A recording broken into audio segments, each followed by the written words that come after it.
এই যে সিরিঞ্জ বানানোর আইডিয়াটা আপনার কিভাবে আসলো? আমি জাপানে যখন ছিলাম তখন আমি বুঝতে পারছি যে কারোর সাথে যেন কোনো ধাক্কাধাক্কি না হয়। আমি এমন ফিল্ডে কাজ করব যেই ফিল্ডে কেউ করতেছে না, সেইটা আমি করব। তখন খোঁজ নিতে নিতে তখন ফানিও ছিল। তো ফানিটা আমার এক বন্ধু ছিল এখানে, সে এখনো আছে।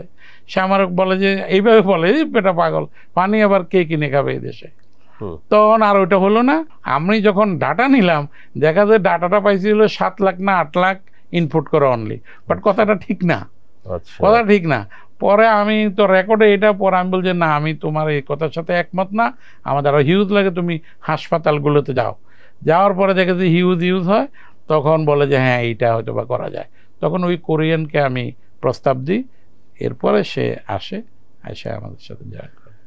আপনার ফ্যাক্টরিতে এখন এই যে কত পিস সিরিঞ্জ এভরিডে প্রডিউস হয়?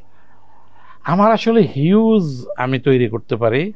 ধরেন আমি যদি ইচ্ছা করি তাহলে আমি 3 মিলিয়ন পিস পার ডে করতে পারি, আমি যদি ইচ্ছা করি। আমাদের দেশের চাহিদা কত? আমাদের দেশের চাহিদা আমার মনে হয় এখন যেটা সব মিলিয়ে হয়তো পার ডে 1.2 মিলিয়ন।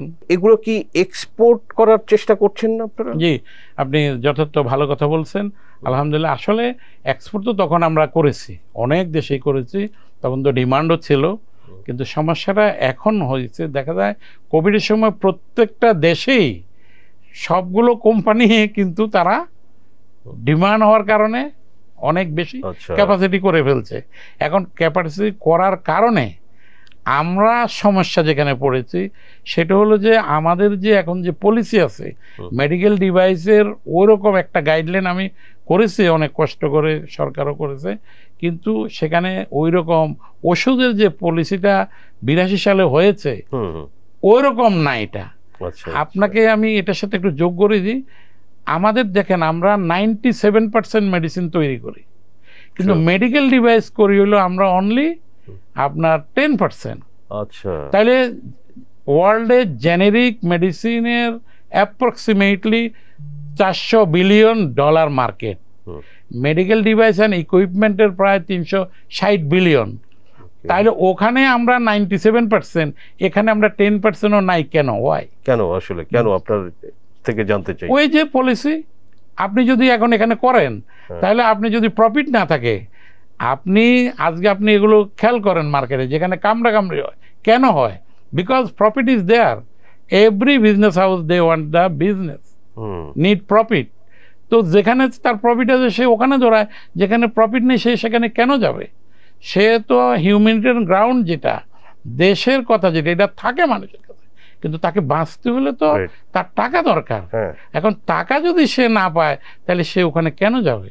আচ্ছা, আমি আপনার মাধ্যমে আবারও যারা নীতি নির্ধারক আছে তাদেরকে অনুরোধ জানাবো যে এই জিনিসটার দিকে যেন নজর দেয়।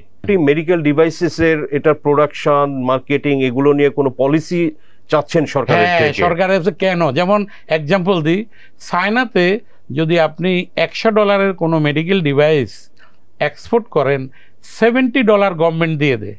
আচ্ছা, তাহলে তার কস্ট কত হইলো? 83। চায়নাতে ব্যাংক ইন্টারেস্ট হইলো 2%, 1%, 3%, আমার প্রায় 20%। তাহলে আমারটা চলে আসতো কত? 83 থেকে 20-এ যদি আপনি চলে আসেন তাহলে 63। তাহলে আমি যে বাইরে কম্পিটিশনে যাব বা আমার মার্কেটে কম্পিটিশন করব, ওর কস্টিং হচ্ছে কত?